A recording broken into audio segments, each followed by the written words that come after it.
Welcome. This is All Politics Are Local Extra, and I'm very happy tonight to interview and to have with us Deborah Smith-Gregory. Deborah Smith-Gregory has been an activist for years. She's president of the NAACP right now, and she's actually a veteran of the Black press in New Jersey, having been the first Black woman editor of the New Jersey Afro-American, and also being editor of the New Jersey Afro, among other publications. She even helped mentor writers such as Kevin Powell. Early in his career, she was a mentor. She's a teacher, debate coach, and someone who's worked in public education as well before now being president of the Newark branch of the NAACP. So I'm very, very happy to have you here. Thank you so much for coming out tonight, or being in COVID style, right? So thank you so much Yeah. for being here. Well, thank you for having me. Well, there are some, we're going to jump right into the interview. I'm really happy to have you here. One of the things that I first met you when I was 14 years old, and I was in Seton Hall Upward Bound, and I was a student, and you were teaching journalism. And the amount of influence that you've had over thousands of young people is pronounced. There are a lot of demonstrations that are going on now that have been going on for weeks. And some people say that we're in a different time, or historic time. There is protest against police brutality. There's lots of talk about different types of economic systems. Joe Biden just picked a vice president today, as we hear. What is your opinion? And we have a contentious election coming up with between Donald Trump and Joe Biden that many people feel very mixed about. So tell us what's going on in your perspective. What's going on today? Like, how do you see the politics of now? Well, I think that it has always been said that the young people shall lead the way. And historically, when we look at the various movements throughout the years, it has been the youth that has been on the cutting edge. It has been the youth who have made the sacrifices, putting themselves on the front line and in harm's way. The same is true today. And as well as that pressure always produces some type of result. So when the pressure was put on this country in 1964, we had the 1965 Voting Rights Act. When the pressure was put on this country in 1967, with the rebellions throughout the country, the Kerner Commission in 1968 made some sweeping recommendations, and as a result, one of them was the EOF program that allowed young Black people to have access to higher ed. So there's always this need for pressure. Right now, the pressure is on, and while we talk about defunding the police, I think that we have to be mindful of trendy, catchy slogans, and not look at the substantial work that goes into that. When some of us say defund the police, we're not talking about totally abolishing the police, even though the police were historically created as a means for catching slaves. That's not what we're talking about now, though. We're talking about, when we say defunding the police, we're talking about if there is an instance of domestic abuse, or an instance of child abuse, or a kid running away, or what the small social things that people just always think to call the police about. If we take those things away and then have the police just police crime under a watchful eye that does not surrender to the blue wall that is built up. And that's not all police, but a lot of police do have that blue wall up regardless of color. But I can recall police officers such as Police Officer Ron Rice, Police Officer Lou Greenleaf, Police Officer DeLacy Davis, who were police officers, and they were in the community making a difference in young people's lives. So we just have to be mindful not to get caught. A movement takes the marathon. It is not just for the moment. So I am so grateful to the young people. There was a rally 2 weeks ago at Rutgers, and a group of students just organically got together because they felt that they had to do something, and they called on all of the clubs and organizations within Rutgers Newark to join in this stand that they wanted to take. That's the kind of work that we need for young people to do, to pull everyone together to collaborate. Now, one thing that you talked about students just now and the students who are at Rutgers. Now, you have a particular history with Seton Hall. You were one of the first students to actually desegregate Seton Hall.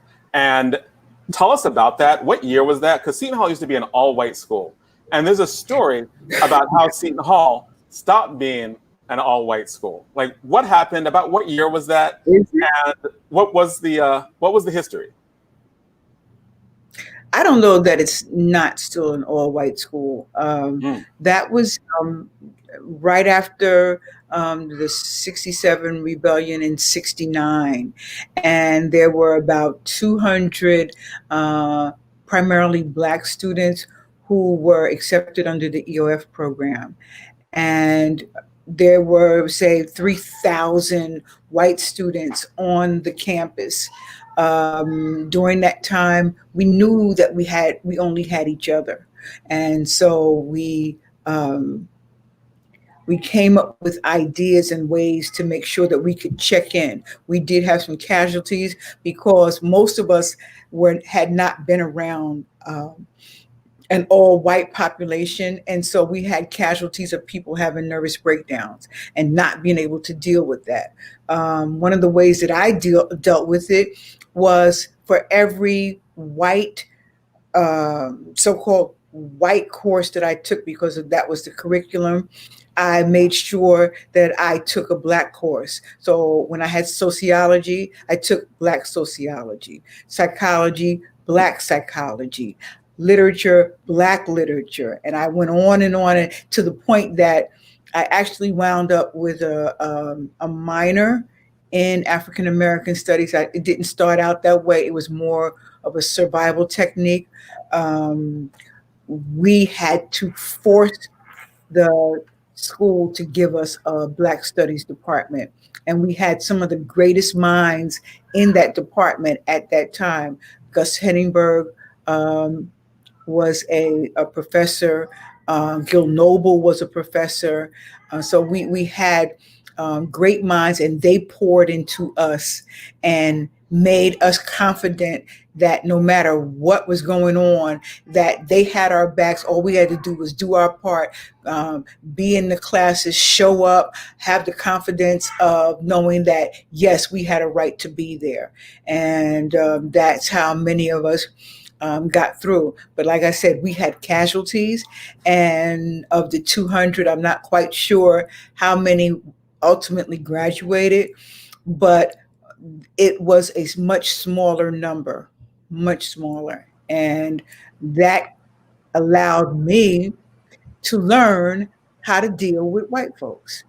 So when the Newark Board of Education came up to the campus and recruited students for teaching.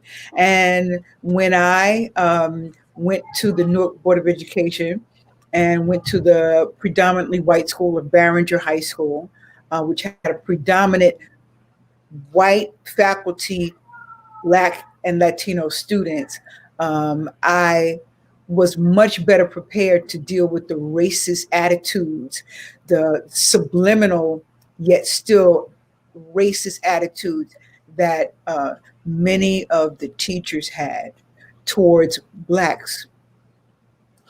No, I hear a rumor like you're talking about all the racism that happened once the campus became integrated, and a lot of times we think that the goal is integration. We get kids on college campuses, and we don't necessarily recognize all the work that needs to be done from there. And I appreciate that. There's a rumor though that at Seton Hall, that the sanitation workers had something to do with even there being black students on Seton Hall's campus. Can you speak to that at all? Like there's a. I'm not aware of that. Okay, so this is something that was actually because when you said I'm not aware of that. Okay, I will. One of the things that Madison Willis told me about, and also this was also not Pritchett, but the Seton Hall Upward Bound people who ran it, Leon Wilson Ponder. No, Leroy Wilson, and Erwin Ponder. Right. So they told the story of the sanitation workers taking out the garbage, and in the garbage they had there were a lot of applications, and in that day they had pictures in the application, and so in the garbage were the applications of all the black kids based on the pictures they had that were in that application, that they were in the sanitation, and they brought them to various people, and they pushed back against Seton Hall, and that was part of the way that that it became integrated to begin with. The reason the impetus for them becoming integrated. That was not my experience. I know exactly how I got into Seton Hall. I was a student at Central High School, and my Spanish teacher, Miss Isla Martin, I always speak of her and say her name, gave me the application and said, fill out this application, and when you finish, give it to me. Do not take it to the guidance office. Give it to me. And that is what I did. And that's how I got in Seton Hall. I got like she did whatever magic that she worked, or that she or whoever she knew, she got me the opportunity. But she was very clear: do not take it to the guidance office. And why did she say not to take it to the guidance office? Because in 1968, Essex County had just opened up downtown, and so the push was to send as many students, particularly like from schools like Central High School, to Essex County. Miss Martin said, no, you don't need to go to a 2-year school. You need to go directly to a 4-year school. And she gave it to me. She gave it to another student by the name of Geraldine Washington, who's now a doctor. So she did her own private little recruiting, which I have followed her footsteps. And when I get information, I will tell a student, give it back to me so that I can walk it through and make sure that it doesn't wind up in the garbage can. Right. Oh, wow. Okay. So that becomes important. And I think that like the history of different institutions that we take for granted in the city become important as well, right? Like finding out like what were these institutions like when they were like all white? What were they like? How did they become integrated? I think those are really important, especially when we look at the post history of the uprising, the rebellions in '67. Now you were really important to the Black press in New Jersey. As editor and then editor-in-chief of the Afro-American, you began Prospectus magazine. Why did you get into journalism? How did you get into journalism? Well, I got into journalism because I thought that I wanted to be a teacher. And so I was taking education courses. And then I realized that's not what I want to do. I want to write. And I'm just going to be honest. By the time I figured that out, I was a junior in college, and they said, okay, well, you need to do 2 more years and you can go into the School of Journalism. And I counted that and I said, oh no. So I got the degree. It was a double major in language arts and history with a minor in African American Black studies at the time. And I went on, and they, like I said, they came up and they recruited people. So I went to the Newark Board of Education, and actually it was one of the best things that I could have done. But that writing yearn remained in me, and I saw the opportunity to work for the Afro American under two great writers, Harry Weber and Bob Queen, and they showed me the ropes about um, covering the Black experience and and the importance of us telling our stories. Because they were not being told in the mainstream. So I was very appreciative of that. And then I had the opportunity to be the editor, the founding editor of New Jersey Prospectus News Magazine. And again, it was around we have to tell our own stories. I'll give you an example of why we have to tell our own stories. You remember Hidden Figures? Yes. That story is like so great, right? Um, but look how much time had to transpire before that story came out.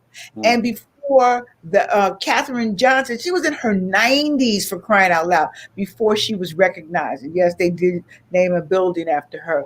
We have stories to tell. We have an obligation to let those behind us, our young people, know what our stories are. We can't forget our stories. They are that the experience that we've had has taken us to be great, and we cannot allow people to dismiss our contribution. And I think that's where a lot of the anger is, because this country has been built on the backs of our ancestors, and each generation we have wanted that generation to have more than what we had. So the fight has been more opportunities in education. I got that. I was a first in my family and only in my family to get a postgraduate diploma. Um, so when I had my children, it was expected that they would go beyond what where I was, and they have. We have great stories to tell, and that we're not telling them. We're not telling about the heartache. We're not telling about the struggle. We're saying we should forget about that. Let's not talk about that. We don't want to talk about that. And I maintain, lest we forget, we must talk about it. We must constantly talk about it. And I just want to ask you, there were some names that you mentioned, and a lot of people don't know who they are. You mentioned Bob McQueen, Harry Weber, and I want to throw Connie Woodruff in there as well, because they were all people who worked in the Black press. Did they mentor you? What was their role with you there? Because you said like they introduced you, you worked for them initially. What was that like? Harry Weber was definitely a hands-on mentor. Bob Queen, who was a columnist for the Afro American, um, and he was like he broke stories, particularly when it was investigative type stories. He mentored me, and Connie Woodruff, who I met later, she encouraged me. That's what we have to do. We have to mentor and encourage, so that there's a continuum, and our connected humanity doesn't get separated. We're starting to be separate from one another, and as a result of that, we have like all kinds of pandemics going on all at the same time. We have the COVID pandemic, we have the racist pandemic, and then we have the pandemic that's going on within ourselves. And so it's just a lot going on. Now, you said that I believe that was Harry Weber that did investigative journalism. So the Black press did actually investigate. Bob Queen. Bob Queen did investigate. Bob Queen. So what was that? So Bob Black Quinn. Press actually had an investigative arm. What did they investigate? What was that like? Well, I mean, when you look at the history, um, and even with Gil Noble, who was one of my professors, they told the stories. They told our stories. They told our stories of the sacrifice, the racism. They told our stories about who was beaten, who was lynched, who was the and as we move on into history, who was not given the job, who, you know, like they dug deep. And even today, the reason why the NAACP has a legal redress and a criminal justice committee, legal redress, because the racism is more embedded now. It's embedded. It's not in your face, but it is certainly still very much prevalent. And because we are a loving people, um, we don't. When it's embedded, it takes us a little longer to see it, and then something happens. You know, like you look around.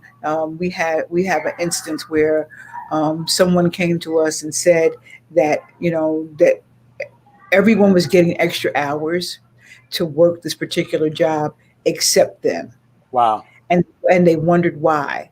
So people were making more money, but they never would. And then when they questioned it, the move was to try to fire them. So it's things like that. But because we are loving, and we just say, oh well, you know, well maybe it's not really what I think. And then some of us overreact and say, "Oh, nobody's going to treat me like that," and walk away. We cannot walk away. We got to take a stand every time, and the stands look different because we all have a different perspective. But we know that when we take a stand and we pressure, we advance. Now, you've also done mentoring yourself, and you mentored Kevin Powell, and you mentored a lot of other people, both through the journalism and also through AXO and then NAACP, which is basically a mentoring program that Yeah. helps teach kids how to write better, et cetera. And you did that both on an education level and on a professional level. What was some of that like, and what were some of the in terms of just finding talent and helping cultivate that? You're saying that has to be done more. What was that like when you were doing it? Oh, it absolutely has to be done more. I look at Todd Burrows, who I met when he was in the ninth grade, and he went on to get his doctorate. And he was an investigative reporter. He was a reporter for the Star Ledger before print became semi obsolete. And he would dig for stories and he would write. And I would be so proud of him because just that summer program where I had him, if he gave me something, I was like, what is that? That you got to do that again. And my expectations would be high of him. Kevin Powell, I met when he was coming right out of college, and he needed a place for his voice to be heard. And the Afro American and the New Jersey Perspectives magazine were those places for him. And we would have the conversation because sometimes we just need to talk about what we're thinking, to get the juices flowing. And those kinds of conversations, it's a two-way thing. Like, I inspire you, you inspire me, and we talk. And out of that, he has written several books, and I am so proud of him as well. There are so many, like you say.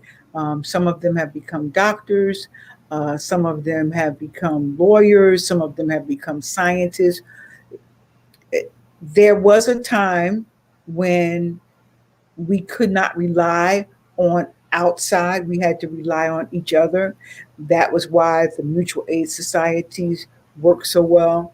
That was why HBCUs work so well.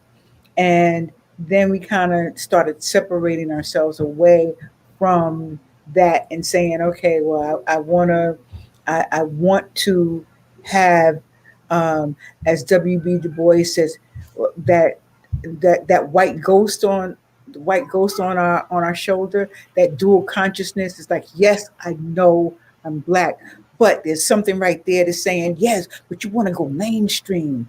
You want to be a part of that whole main thing. And that ghost and what our consciousness, they clash, they've been clashing, and that's the pandemic inside that I'm talking about. Now, when you were talking about just, you talked about mutual aid societies, and you were talking about terms that are being used now a little bit, but a lot of people don't know what those are. What did you mean by mutual aid society?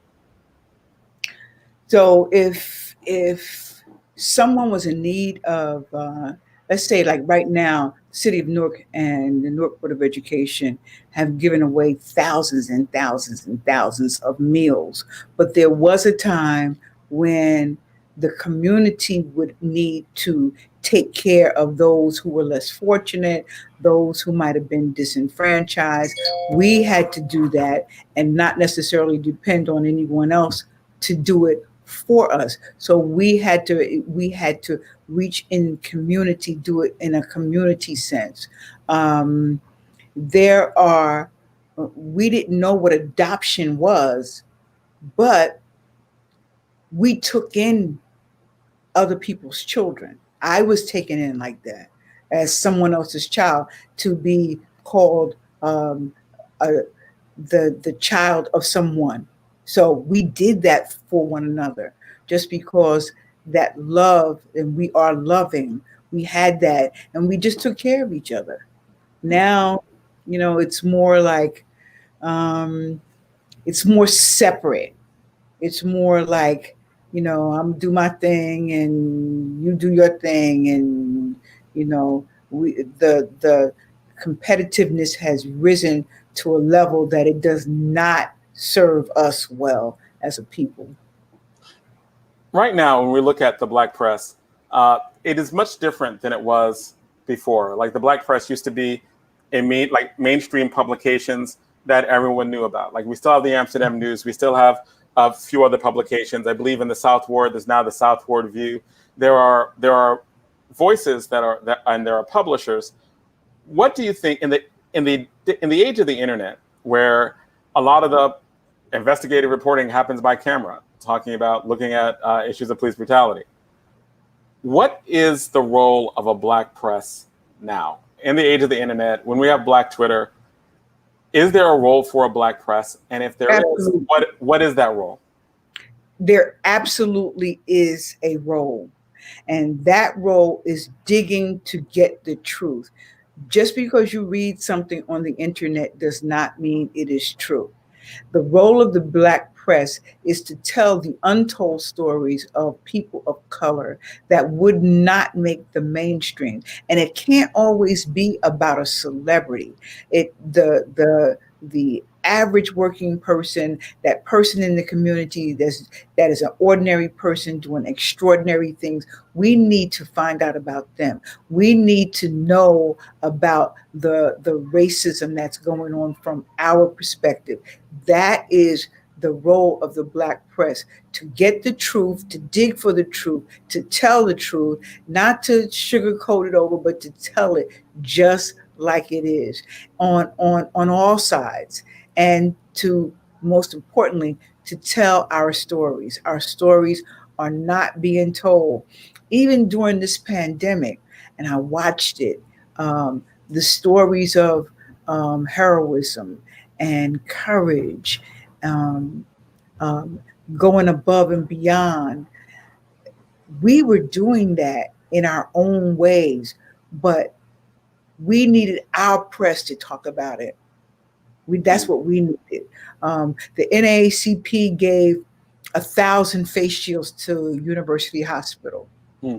That was a story that the black press would have covered.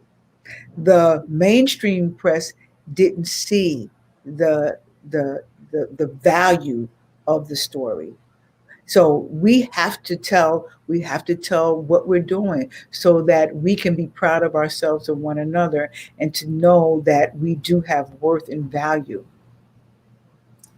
In looking at where we are going in the future, there are a lot of people who are organizing now. There are a lot of people who are saying who want to be involved. There are a lot of younger people who are like, I might not, I protested, but they want to do more. They are aware, they're reading, but they want to do more. What is your advice for, especially now, especially coming toward the elections, uh, the the different push to change different laws?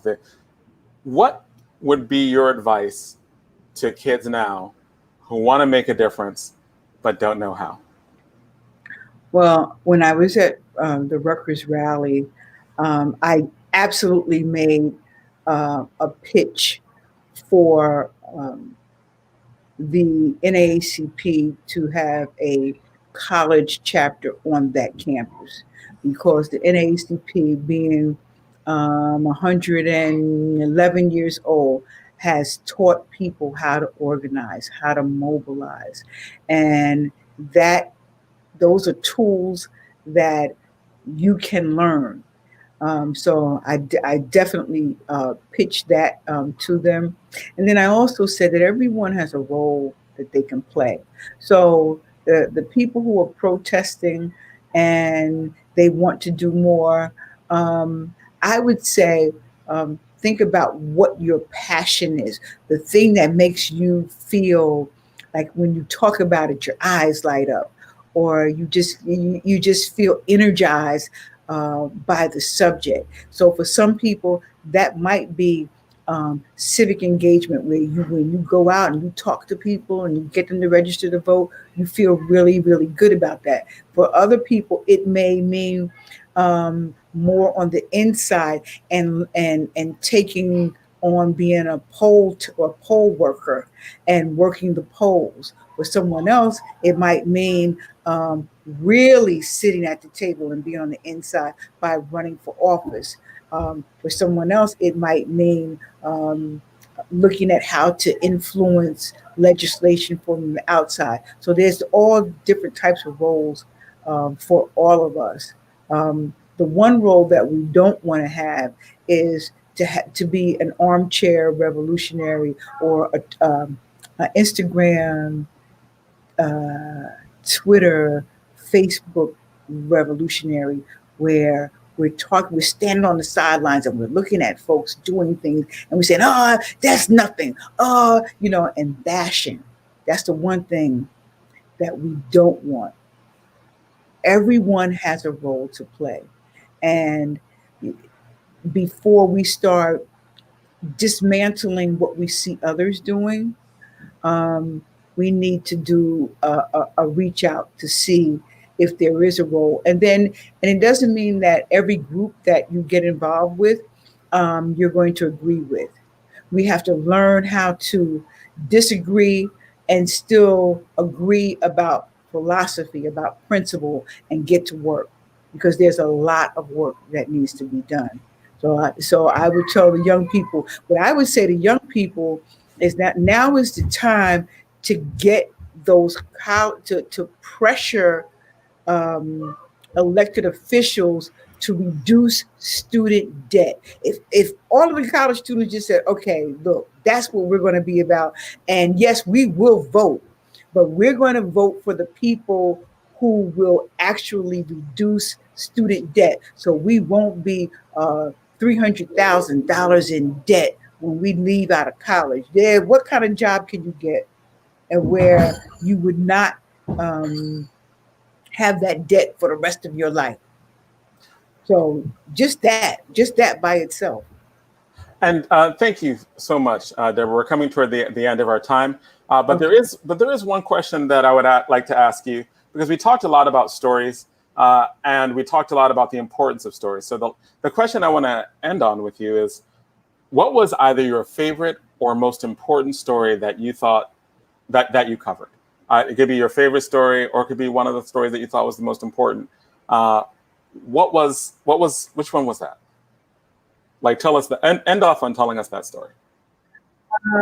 It was covering Nelson Mandela when he came to New York, and just remembering how this one man that was hidden away in a prison could affect so many people and influence so many people. That is certainly one of the great stories. Another one was the 1988 convention, Democratic National Convention, when Jesse Jackson was running for president. That was different because the National Guard were out. We felt like we were in occupied territory, like what they're trying to do in Portland now. That's what Atlanta was in 1988, because this Black man dared to run for president at that time. So those are two stories that pop right into my mind. Well, thank you so much for sharing that. Thank you for sharing your stories, and thank you for all the stuff that you've done for being a teacher, mentor, and a really important part of the Black press. So thank you so much. Honor to have you as always. Take care. Thank you. All right, you too.